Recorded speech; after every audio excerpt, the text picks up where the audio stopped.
Yeah, so recently I bumped across an article or a blog that challenged the uniqueness of Jesus' suffering.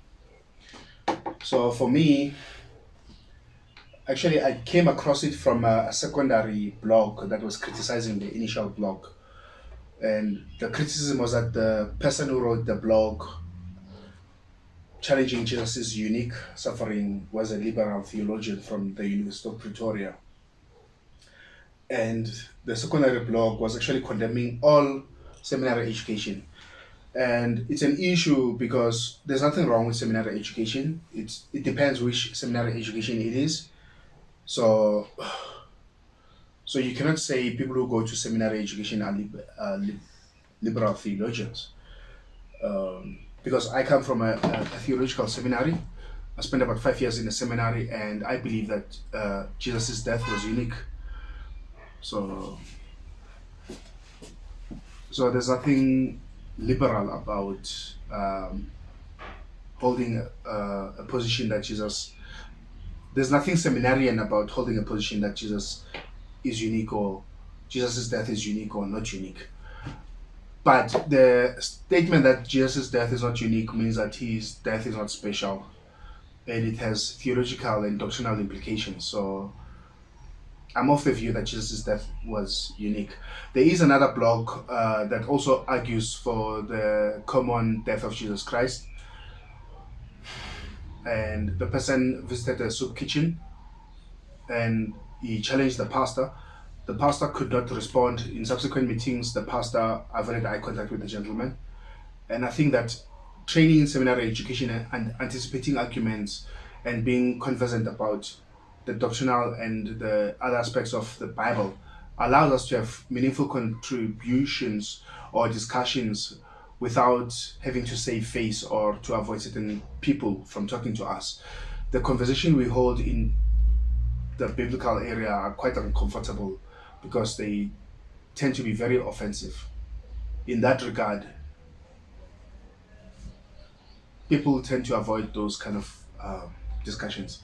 So I think that Jesus' death was unique because, firstly, if I if I remember, in a couple of months ago, there were fires that engulfed the Table Mountain in Cape Town, and a lot of people were expressing their concerns about the damage to the archives and to the sentimental sites that people care about. So young and old people witness the fires, but you find that young people don't care about the fires. It's just a fire, stuff was damaged. But to somebody who understands the impact of what was ruined, suffers a little bit more. They grieve a little bit deeper. Jesus grieved a little bit more than the other people who were crucified because he understood the social aspect of his life. In the scripture, we learn in Luke 2, verse 52, that Jesus grew in stature, wisdom, he grew in favor with men and God. So, favor with God is spirituality, favor with men is socially, wisdom is intellectual, and stature is physicality. So, Jesus grew like in a 360-degree fashion, he grew comprehensively. So, all of us, we are four-dimensional creatures. So Jesus understood the social. He suffered socially, he suffered intellectually, he suffered spiritually, and he suffered definitely physically. So his own understanding of his death makes the death even more intense because he understood what was at stake. Being rejected by God's representative, the Pharisees and the scribes. Imagine your own children kicking you out of your Christmas party because the relationship has had a fallout. Imagine the pain. You remember the time when you changed their diapers. They don't have that memory. You do have it, but they reject you. How deep is that pain compared to uh, a drunk person just crashing the same Christmas party? When that person gets kicked out of that party, he he doesn't care. These people mean nothing to to him. But these are your children who are kicking you out of the party. So you feel a little bit more of a pain than anyone else would. When we approach the death of Jesus Christ, we need to also remember our limitations, because we are not omniscient. We are creatures. We are limited in our abilities. Even back in the days, even at the foot of the cross, it is recorded, even by Josephus, the historian, that there was darkness that covered the whole planet. The planet was covered in darkness, meaning that even if the people were present at the foot of the cross, they were unable to witness the suffering of Jesus physically, because there was a curtain of darkness. This was a thought of Andrew Shanks, who was responding to the second blogger. He said there was a curtain of darkness. So even if I was at the cross in Golgotha, I could hear the sounds. I could smell, if I could smell the blood, I could smell the surroundings. But the majority of the people could not see the suffering of Jesus Christ. God was, in a sense, saying there's certain aspects of Jesus' suffering that we can't even see. And they were not just physical, but they go beyond the psychology. Because Jesus had a lot of attending comforts from God, even though he was suffering. Jesus suffered for 33 years, not just for a couple of hours at the cross. He suffered intensely.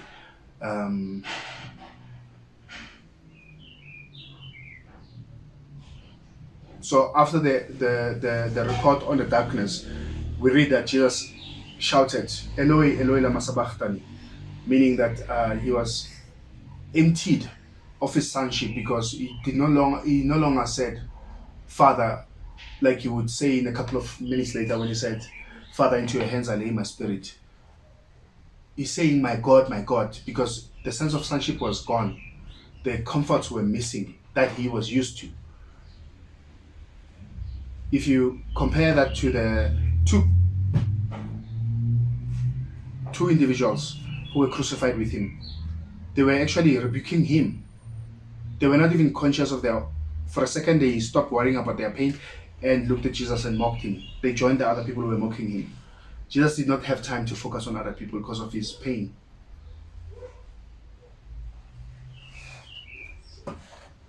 Another way we can think of Jesus' suffering was that at the age of 12, Jesus was debating with the scribes and the Pharisees. And he understood the Bible. And he understood that he was the one who was prophesied. Jesus' death was prophesied for millennia, thousands of years. And at the age of 12, he understood the scriptures. That's what we are told in the scripture. So his understanding of scripture means that he understood that he was the one who was going to be crucified for the world. Imagine going on death row, and Jesus understood that he was on death row from the age of 12 or even earlier. The youngest person to be condemned to death in the United States with a confirmed death of faith was George Stinney. His trial lasted less than 1 day, and he was falsely accused of killing 2 white women. And his trial was confirmed to be an unfair trial, and his conviction was overturned. But this was long after the fact was executed unfairly. And today, Christians are having debates about critical race theory, because critical race theory says that the racism is interwoven into the fiber of society.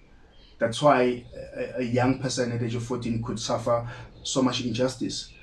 Because in South Africa today, I would not be allowed to do a study involving anyone under the age of 18. So imagine giving less than a day attention to a child, a minor, and still execute that child. It just shows that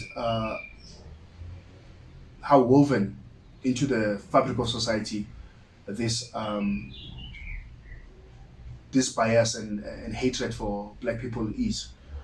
So George Stinney was 14 when he was executed. But Jesus, when he understood that he's on death row, he was 12 years old. So Jesus may have been the youngest person to be on death row. That is quite unique. That is a very unique form of suffering. And during his suffering, he was trying to communicate his suffering, but people didn't understand him. When he said, Eloi, Eloi, lama sabachthani, people thought he was talking about Elijah. Imagine you are dealing with a crisis and no one understands you. How lonely does it make you? How many of the other people who were executed were crowned with a crown of thorns? If Jesus' death is not unique, how many others were crowned with a crown of thorns?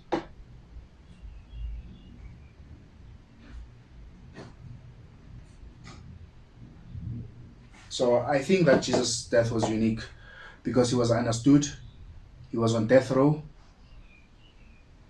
his pain was hidden from everyone's side, nobody could understand his suffering. He had psychological difficulties comprehending his separation from God because of we learned that he suffered from a condition called hematidrosis. Hematidrosis is a condition where your blood vessels rupture and you bleed out. Blood can come through your skin. These were so bad that people could spot it at night in the Garden of Gethsemane, where there was no artificial light to assist. So his suffering was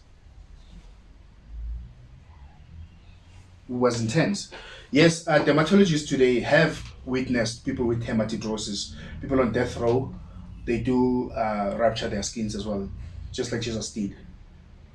But Jesus' death, besides its salvific value, what it means for us, the death, the value of his suffering, and that's a different topic. We are just discussing whether his suffering was unique. I believe that it was unique in that it was prophesied, it was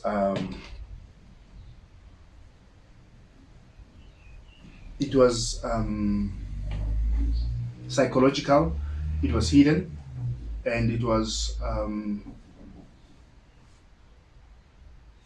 important.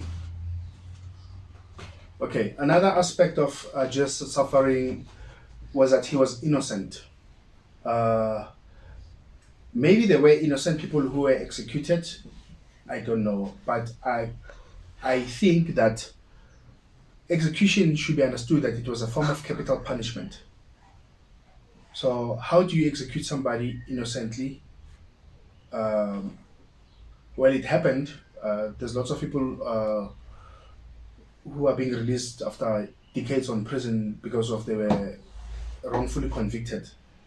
But back in the day, I think that crucifixion was a capital punishment, and it was reserved for a spectacle. Because if you look at Peter and Paul, they were both doing the same job. They were evangelizing Christians, but Peter was executed, but Paul was beheaded with a sword because he was a Roman citizen. So the crucifixion excluded Roman citizens. Also, execution was a capital punishment, which means it was for capital crimes. It was for people who could not be rehabilitated, because if you were a criminal, you would be enslaved. When you are enslaved, you become free labor. So people profit from your criminality. But some criminals would escape, get moved to another project. They will escape, move to another job, whether it's on a ship. This is an argument made by Andy Stanley. He said people would go and row ships. If they escape, they will be sent into the mines to go and mine marble. If they escape repeatedly and they are deemed to be beyond rehabilitation, they get crucified because nobody can add value. Nobody can add value. The criminals are not adding value to the slave masters, therefore they'll be executed. So the cross represents the condemned, those who are beyond rehabilitation, which is exactly what it means spiritually for us, that Jesus came to redeem those who are deemed to be irredeemable. The cross is an offense because even the criminals who are beyond rescue, who are beyond societal standards of rehabilitation, God says, I'm here to redeem you. We can be united as father and son or daughter. That's what it means to be the cross. So the cross was not just for anybody, it was for the condemned. And Jesus died with the condemned. He died a death that he did not deserve. And that's what makes his death unique, in that he's the only person in history who did not deserve that death. Maybe somebody may not be guilty of that particular crime he was crucified for, but there is other sins that the person has done in the past. And therefore, they are guilty of something. But Jesus was singularly innocent.